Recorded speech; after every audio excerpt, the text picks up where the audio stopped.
Dzień dobry Państwu. Witam w kolejnym wydaniu naszego Infrastudio. Nagranie realizujemy jak zwykle Werena Glewice, a gościem dzisiaj jest Dominika Melich-Bock. Jest ona absolwentką Politechniki Śląskiej i pracuje w krakowskim oddziale amerykańskiej firmy Jacobs. Oczywiście oprócz kawy nazwa ta nam inżynierom kojarzy się również ze światową korporacją konsultantów technicznych. Ale Dominika ma tam pewną dodatkową misję do spełnienia, o której dzisiaj nam powie. Poznajcie Dominikę Melich-Bock. Dzień dobry. Dzień dobry, cześć. Bardzo mi miło. Zapraszam. Dziękuję. Dominiko, pamiętam Cię jeszcze z czasów studiów. Prawdziwy wulkan energii i pozytywnych emocji. Przyznaję się, że momentami nie nadążałem za tym wszystkim, co dzięki Tobie działo się choćby w naszym studenckim kole mostowym. Wiele osób, kiedy trafia do pracy w biurze już po studiach, zwłaszcza w korporacji, traci gdzieś ten swój luz i razem z tym chęć do jakiejś dodatkowej aktywności. Jak to było u Ciebie? To znaczy, to trzeba by zapytać moich kolegów, ale myślę, że luzu mam dużo. Do pracy podchodzę oczywiście poważnie. Uważam, że bardzo ważna jest atmosfera w pracy, którą staram się też tworzyć i myślę, że nawet mi to wychodzi. A co jest fajne, no dzięki temu, że się angażuję w życie firmy, poznałam masę fantastycznych ludzi, więc wszystko się zwraca. A od razu po studiach trafiłaś do amerykańskiej korporacji? Tak się złożyło, że wcześniej pracowałam w trakcie studiów w polskich biurach, ale stwierdziłam, że fajnie byłoby popracować na rynkach zagranicznych. No i co zabawne, pracę dostałam m.in. dlatego, że wspominałam o mojej działalności w kole mostowym, rekruterce. Wiedziałem. Słuchajcie, moi drodzy mostowcy, trzeba zaciągnąć się do koła mostowego. Potem nastąpiła fuzja z Jacobs, prawda? Jak się odnajduje w tej nowym układzie krakowski oddział? W 2017 roku Jacobs wchłonął CH2M i wtedy krakowskie biuro zostało przekształcone w Global Design Center. Jedno z 4, pozostałe są w Indiach, na Filipinach i w Malezji. U nas jest ponad 800 inżynierów różnych branż oraz finansiści, HR-y, no i IT, łącznie ponad 1700 osób. A Ty w jakim dziale pracujesz? Ja pracuję w dziale transportu, który powstał w 2015 roku, ja dołączyłam w 2016. Mamy działy mostowe, drogowe, GIS, transport planning i geotechników. Wtedy to było 30 osób, teraz już ponad 200, z czego 53 mostowców ulokowanych w Krakowie i w Warszawie. No nieźle.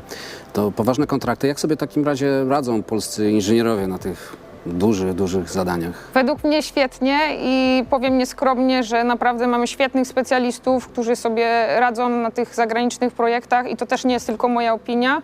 No i to, czego chciałabym życzyć kolegom i sobie, to na pewno więcej pewności siebie. A projektujecie coś w ogóle w Polsce? To znaczy stosunkowo mniej, ale fajną taką realizacją, przy której braliśmy udział, był most w Kamieniu i łącznica w Krakowie. Teraz warszawskie biuro pracuje na DK 75 w Nowym Sączu oraz S8 Wrocław-Kłodzko. Jaka zatem jest rola BIM w Waszych projektach i czy wykorzystujecie jakieś standardy? To znaczy rola BIM, ciężko ją określić, bo tak naprawdę zajmujemy się od modelowania po zarządzanie i tworzenie standardów. Głównie opieramy się na brytyjskich standardach. Znowu w tym roku odnowiliśmy certyfikację BRI. No nie mogę nie zapytać o mosty. Zdarzają się również konstrukcje mostowe? No, mój dział głównie się tym zajmuje. Dodatkowo też mamy projekty tunelowe i jak się okazało, bardzo dobrze nam idą projekty portowe. Takie ciekawe realizacje, w których braliśmy udział, to na przykład Metro 2020 w Dubaju. Mamy też tam fikuśną kładkę dla pieszych.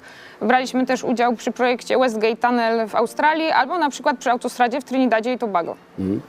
Śledząc karierę naszych absolwentów z Politechniki Śląskiej, zauważyłem, że wiele osób ze specjalności mostowej właśnie, moich byłych studentów, przeszło przez biuro Jacobsa, no dzisiaj Jacobsa oczywiście. Jak sobie radzą z tymi dużymi wyzwaniami, no i oczywiście z BIM? No myślę, że nie przesadzę, jak powiem, że Tomek Kuchna i Michał Matela przetarli szlaki naszym rewitowcom. Michał jest dalej z nami, super się rozwija, naprawdę można brać z niego przykład. No Tomkiem rzeczywiście rozmawiałem niedawno, trafił teraz do Szwajcarii. No to zmieniamy teraz temat, dobra? Porozmawiamy troszkę o tej twojej specjalnej misji, bo wiem, że oprócz tych kontraktów, oprócz pracy w Jacobs, robisz też coś specjalnego. Możesz coś więcej na ten temat powiedzieć? Mogę. A więc jestem od 2 lat liderem Women's Network. Jest to organizacja networkowa u nas w firmie, która działa globalnie. Naszą główną misją jest równość płci, żeby powiedzieć w jednym zdaniu. A na czym to ulega? Jak to realizujecie? Znaczy głównie chodzi o to, żeby się wspierać nawzajem, inspirować i to też nie jest organizacja tylko dla kobiet. Jak najbardziej mamy mężczyzn u nas, którzy też się angażują. Organizujemy różnego typu warsztaty, udzielamy się charytatywnie, mamy spotkania z ludźmi z zewnątrz, tak jak i z firmy, dzielimy się swoimi doświadczeniami, pasjami. Teraz w trakcie COVID-u staramy się po prostu być w stałym kontakcie, organizujemy jakieś spotkania online. No i to, co uważam jest największą zaletą networków, szczególnie w tak dużych firmach, to jest właśnie to możliwość poznawania nowych ludzi, a jestem świetnym przykładem na to, że to naprawdę pomaga. No to znowu dostrzegam ten twój luz i energię. Udało ci się jednak to wszystko zachować z czasów studiów. Jak sobie radzisz i łączysz to wszystko z pracą zawodową, z projektowaniem? No myślę, że nie najgorzej, bo zaczynałam jako asystent, teraz już jestem projektantem. Dalej mosty to jest coś, co jest moją pasją, więc bardzo się cieszę, że mogę to dalej robić i staram się robić to jak najlepiej. Powiem ci, że też zauważam takie zmiany kulturowe, które następują. No, ja kończyłem rzeczywiście specjalność mostową, wtedy nie było żadnej dziewczyny ze mną w grupie.